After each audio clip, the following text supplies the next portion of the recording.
ओम शांति। 24 जनवरी 2025 आज के साकार मधुर मुरली के सार में काल के पंजे से छुड़ाने वाले, कर्मों की गति को जानने वाले मनुष्य सृष्टि रूपी वृक्ष के बीज रूप हैं। मुक्ति व जीवन मुक्ति के दाता, दिव्य बुद्धि के दाता, आनंद के सागर शांति दाता ने महावाक्यों में हम रूहानी बच्चों से कहा, मीठे बच्चे, तुम एक बाप के डायरेक्शन पर चलते चलो तो बाप तुम्हारा रिस्पॉन्सिबल है। बाप का डायरेक्शन है चलते फिरते मुझे याद करो। कर्म योगी। प्रश्न, जो अच्छे गुणवान बच्चे हैं उनकी मुख्य निशानियां क्या होगी? उत्तर, वह कांटों को फूल बनाने की अच्छी सेवा करेंगे, किसी को भी कांटा नहीं लगाएंगे, कभी भी आपस में लड़ेंगे नहीं, किसी को भी दुख नहीं देंगे। दुख देना भी कांटा लगाना है। गीत है यह वक्त जा रहा है। ओम शांति। मीठे मीठे सिकिला थे रूहानी बच्चों ने नंबरवार पुरुषार्थ अनुसार इस गीत का अर्थ समझा। नंबरवार इसलिए कहते हैं क्योंकि कोई तो फर्स्ट ग्रेड में समझते हैं, कोई सेकंड ग्रेड में, कोई थर्ड ग्रेड में। समझ भी हर एक की अपनी अपनी है, निश्चय बुद्धि भी हर एक की अपनी है। बाप तो समझाते रहते हैं, ऐसा ही हमेशा समझो कि श्री बाबा इन द्वारा डायरेक्शन देते हैं। तुम आधा कल्प आसुरी डायरेक्शन पर चलते आए हो, अब ऐसे निश्चय करो कि हम ईश्वरीय डायरेक्शन पर चलते हैं तो बोझ पार हो सकता है। अगर ईश्वरीय डायरेक्शन ना समझ मनुष्य का डायरेक्शन समझा तो मूंझ पड़ेंगे।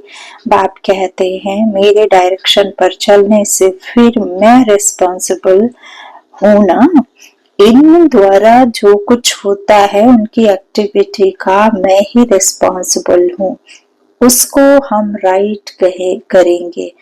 तुम सिर्फ हमारे डायरेक्शन पर चलो, जो अच्छी रीति याद करेंगे वही डायरेक्शन पर चलेंगे। कदम कदम ईश्वरीय डायरेक्शन समझ चलेंगे तो कभी घाटा नहीं होगा, निश्चय में ही विजयी है। बहुत बच्चे इन बातों को समझते नहीं हैं। थोड़ा ज्ञान आने से देह अभिमान आ जाता है।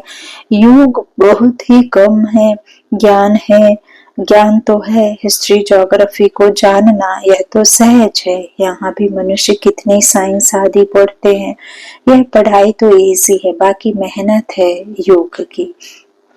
कोई कहे बाबा हम योग में बहुत मस्त रहते, बाबा मानेगा नहीं। बाबा हर एक के एक्ट को देखते हैं। बाप को याद करने वाला तो मोस्ट लवली होगा, वो कभी किसी को दुख नहीं दे सकता, किसी के प्रति गलत भाव नहीं रख सकता, किसी से किसी प्रकार का द्वेष घृणा नहीं रख सकता। बाबा कहते हो वो तो मोस्ट लवली होगा। याद नहीं करते इसलिए ही उल्टा काम होता है। बहुत रात दिन का फर्क है। अभी तुम इस सीढ़ी के चित्र पर भी अच्छी रीति समझा सकते हो। इस समय है कांटों का जंगल, यह बगीचा नहीं है। यह तो क्लियर समझाना चाहिए कि भारत फूलों का बगीचा था। बगीचे में कभी जंगली जानवर रहते हैं क्या? वहां तो देवी देवता रहते हैं। बाप तो है ही हाईएस्ट अथॉरिटी, और फिर यह प्रजापिता ब्रह्मा भी हाईएस्ट अथॉरिटी ठहरे। यह दादा है सबसे बड़ी अथॉरिटी। शिव और प्रजापिता ब्रह्मा आत्माएं हैं शिव बाबा के बच्चे, और फिर साकार में हम भाई बहन सब हैं प्रजापिता ब्रह्मा के बच्चे। यह है सबका ग्रेट ग्रेट ग्रैंडफादर। ऐसे हाईएस्ट अथॉरिटी के लिए हमको मकान चाहिए। तो ऐसे तुम लिखो, फिर देखो बुद्धि में कुछ आता है। ब्रह्मा बाबा का जो तन लिया है ऊंच ज्ञान सागर बाप ने आकर के, तो बाबा कहते हैं सबका ग्रेट ग्रेट ग्रैंडफादर। ऐसे हाईएस्ट अथॉरिटी को कैसा मकान चाहिए होगा रहने के लिए? जैसा ऊंचा भगवान वैसा ही ऊंच। तो जो सबसे हाईएस्ट जाकर के बाबा कहते हैं दुनिया का मालिक बनता है, इस विश्व में राजाई करते हैं, सतयुगी राजकुमार बन वही फिर सतयुगी लक्ष्मी नारायण बन था। तो बाबा कहते फिर इनका ही मैं तन लेता, इनके ही आकर के इस मकान में मैं आता हूँ और फिर तुमको ज्ञान देता हूँ। तो बाबा कहते ऐसे तुम लिखो, फिर देखो बुद्धि में कुछ आता है। शिव बाबा और प्रजापिता ब्रह्मा आत्माओं का बाप और सब मनुष्य मात्र का बाप, वो कौन है? शिव बाबा कौन है? सर्व आत्माओं का बाप और प्रजापिता सब मनुष्य मात्र का बाप। यह पॉइंट बहुत अच्छी है समझाने की, परंतु बच्चे पूरी रीति समझाते नहीं, भूल जाते हैं, ज्ञान की मगरूरी चढ़ जाती है, जैसे कि बाप दादा पर भी जीत पा लेते हैं। यह दादा कहते हैं मेरी भल ना सुनो, हमेशा समझो श्री बाबा समझाते हैं, उनकी मत पर चलो। हाँ, डायरेक्ट ईश्वर मत देते हैं कि यह करो, रेस्पॉन्सिबल हम हैं, ईश्वरीय मत पर चलो। यह ईश्वर थोड़े ही हैं, तुमको ईश्वर से पढ़ना है ना, हमेशा समझो ये डायरेक्शन ईश्वर देते हैं। यह लक्ष्मी नारायण भी भारत के ही मनुष्य थे, यह भी सब मनुष्य हैं, परंतु यह शिवालय के रहने वाले हैं, इसलिए सब नमस्ते करते हैं, परंतु बच्चे पूरा समझाते नहीं हैं। अपना नशा चढ़ जाता है, डिफेक्ट तो बहुतों में है ना। जब पूरा योग हो तब भी कर्म विनाश हो। विश्व का मालिक बनना कोई मासी का घर थोड़े ही है। बाबा देखते हैं माया एकदम नाक से पकड़कर गटर में गिरा देती है। बाप की याद में तो बड़ी खुशी है, प्रफुल्लित रहना चाहिए। सामने मॉब्जेक्ट खड़ी है, हम ये लक्ष्मी नारायण बन रहे हैं, भूल जाने से खुशी का पारा नहीं चढ़ता है। कहते हैं हमको निष्ठा में बिठाओ, बाहर में हम याद नहीं कर सकते हैं, याद में नहीं रहते हैं, इसलिए कभी कभी बाबा भी प्रोग्राम भेज देते हैं, परंतु याद में बैठते थोड़े ही हैं, बुद्धि इधर उधर भटकती रहती है। बाबा अपना मिसाल बताते हैं, नारायण का कितना पक्का भक्त था ब्रह्मा बाबा, जहाँ जहाँ साथ में नारायण का चित्र रहता था, फिर भी पूजा के समय बुद्धि इधर उधर भागती थी। इसमें भी ऐसा होता है। बाप कहते चलते फिरते बाप को याद करो, परंतु कई कहते हैं बहन निष्ठा कराएं। निष्ठा का तो कोई अर्थ ही नहीं है। तो बाबा कहते हैं कि सदा याद में रहो। कई बच्चे निष्ठा में बैठे बैठे ध्यान में चले जाते हैं। बाबा कहते, बाबा हमेशा यही कहते हैं कि याद में रहो, ना ज्ञान ना याद रहती।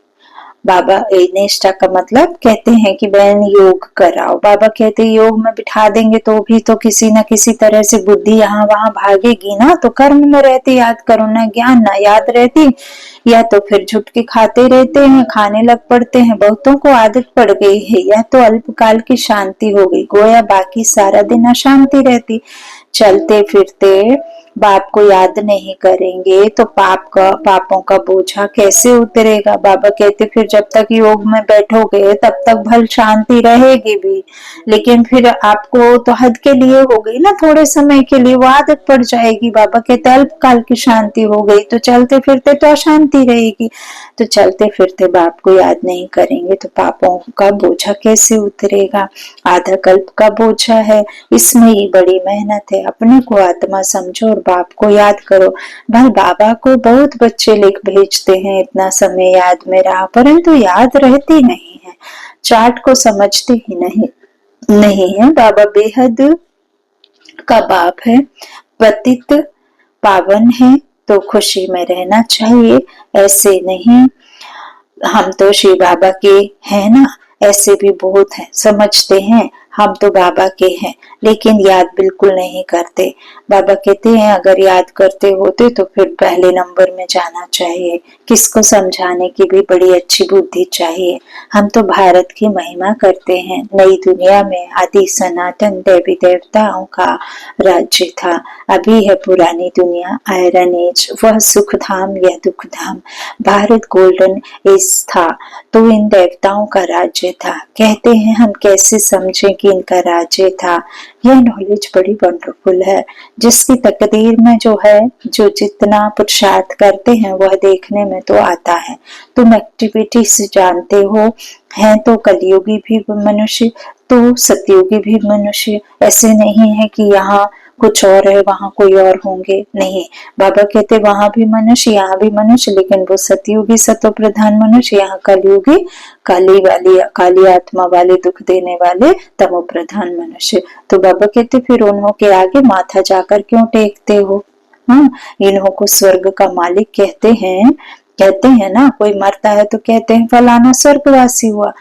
यह भी नहीं समझते। इस समय तो बाबा कहते नरकवासी सब हैं, जरूर पुनर्जन्म भी यहाँ ही लेंगे। बाबा हर एक की चलन से देखते रहते हैं। बाबा को कितना साधारण रीति से किस किस से बात करनी पड़ती है, संभालना पड़ता है। बाप कितना क्लियर कर समझाते हैं, समझाते भी। बाबा कहते समझाते भी हैं तो फिर समझते भी हैं, तो बात बड़ी ठीक है। फिर भी क्यों बड़े बड़े कांटे बन जाते हैं? एक दो को दुख देने से कांटे बन जाते हैं, आदत छोड़ते ही नहीं। अभी बागवान बाप फूलों का बगीचा लगाते हैं, बागवान बाप फूलों का बगीचा लगाते, कांटों को फूल बनाते रहते हैं। उनका धंधा ही यह है। जो खुद ही कांटा होगा तो फूल कैसे बनाएगा? प्रदर्शनी में भी बड़ा खबरदारी से किसको भेजना होता है। अच्छे गुणवान बच्चे वह जो कांटों को फूल बनाने की अच्छी सेवा करते हैं, किसी को भी कांटा नहीं लगाते हैं, अर्थात किसी को भी दुख नहीं देते हैं, कभी भी आपस में लड़ते नहीं हैं। तुम बच्चे बहुत एक्यूरेट समझाते हो। इसमें किसी की इंसल्ट की तो बात ही नहीं। बाबा कहते इसमें किसी की इंसल्ट की तो बात ही नहीं है। अभी शिव जयंती भी आती है, तुम प्रदर्शनी जास्ती करते रहो, छोटी छोटी प्रदर्शनी पर भी समझा सकते हो। 1 सेकंड में स्वर्गवासी बनो अथवा पतित भ्रष्टाचारी से पावन श्रेष्ठाचारी बनो।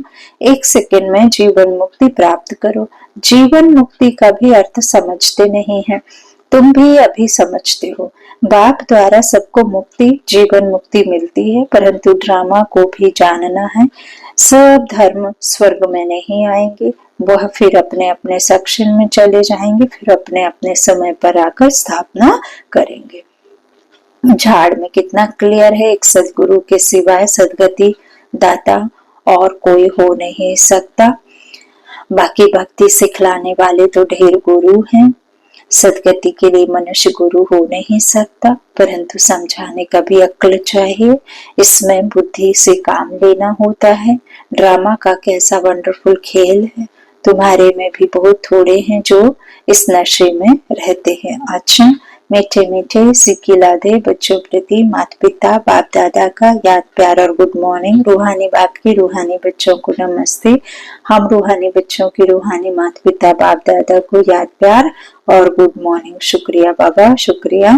रात्रि क्लास 18-3-68 68।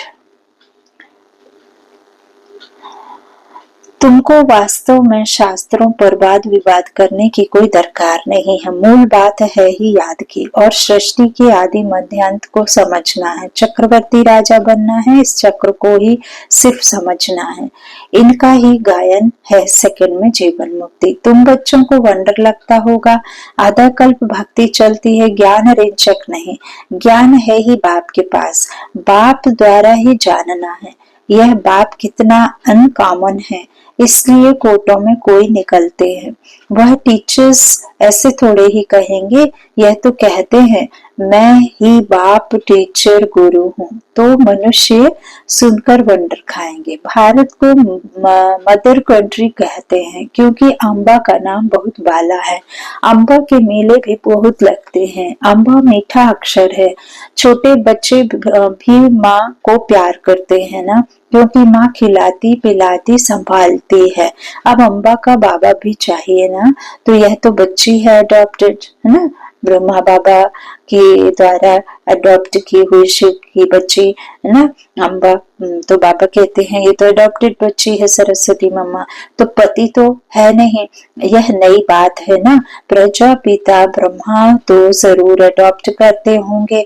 यह सभी बातें बाप ही आकर तुम बच्चों को समझाते हैं। अम्बा का कितना मेला लगता है, पूजा होती है, क्योंकि बच्ची ने बहुत सर्विस की है। मम्मा ने जितने को पढ़ाया होगा उतना और कोई पढ़ा ना सके, इसीलिए तो ब्रह्मा बाबा तो देखो तन में बाबा आए और उनसे भी तीखी उतनी कम उम्र में वो चली गई, तो उनको पूरा देखो उनकी एज नहीं थी, मम्मा मम्मा कह करके सब भल पुकारते थे। उनकी पालना इतनी अच्छी थी, उनका सहज भाषा में इतना अच्छा मुरली समझाया करती थी, इतनी तीखी चली गई बाबा, इतनी अच्छी बाबा की बच्ची सर्विस करती थी।